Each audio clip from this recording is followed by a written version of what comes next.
Hi, I'm Sid Tom. And I'm Taylor Walczyk. We're the Pressley Matthews team with Coldwell Banker Realty. And this is our inaugural episode of our new video blog, Residential Matter. In this first episode, we're going to kick off a series that we call 5 Under 5, where we discuss 5 topics in less than 5 minutes. And on this episode, we're talking about 5 things that we learned during Snowmaggedon. Well, Taylor, you know that I have very bad luck when it comes to snowstorms and electricity. I have heard that. Yes. So about a week prior to the snowstorm hitting the Dallas-Fort Worth area, I called some of the local hotels to check availability. The first question I asked them was, do you have a backup generator in case you lose power? Which was super smart because we learned that a lot of the hotels around DFW Airport lost power and didn't have generators. So it wouldn't have made any sense to move to those hotels anyway. The number 2 thing that we learned was drip your faucets, which everybody drips your faucets. But our plumber told us something new. Drip your faucets on warm. Now, everybody knows that there are 2 pipes to your faucets, one for cold water and one for hot water. But if you put it on warm, you're actually drawing water from both pipes, decreasing the likelihood of both of them freezing. Right.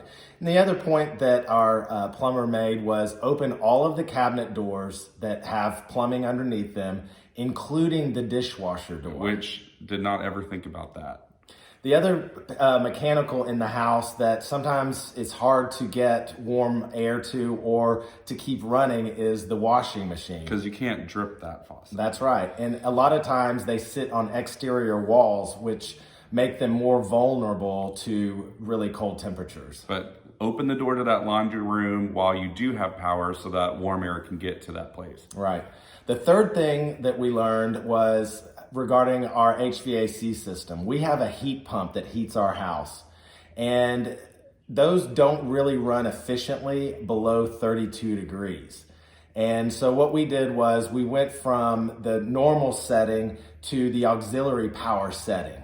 Which is more expensive, but whenever you have temperatures like we did, -1 degree, that's really going to make a difference. Yes. The next thing, number 4 on our list, is fill your bathtub up with water. I grew up around the Gulf Coast, and we did this a lot during hurricane season. We filled up our bathtubs, in case our water got shut off. In this case, if your supply lines freeze, you don't have water. It's not really pleasant to think about, but you can use that water to then flush the toilet. If you're in a really dire situation, brush your teeth or take a sponge bath. Another thing that our plumber suggested is when you do have operating hot water heater, to run hot water down the drain pipe to avoid your sewer lines from freezing. Right, which was a great point we didn't think of. The 5th point is know where your water meter shutoff valve is. A lot of the homes in the Dallas-Fort Worth area have the shutoff at the street, and some of those require a key in order to access.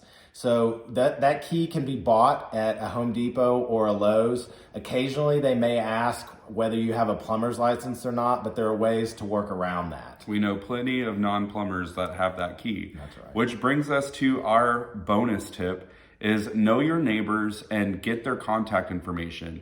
We have new neighbors on one side of us, and they texted us and said, hey guys, I think one of our pipes busted. Do you have a water key? We don't, and we weren't even home, but we were able to text all of the neighbors around us and locate somebody that did have a water key that was home that could help them turn off their water.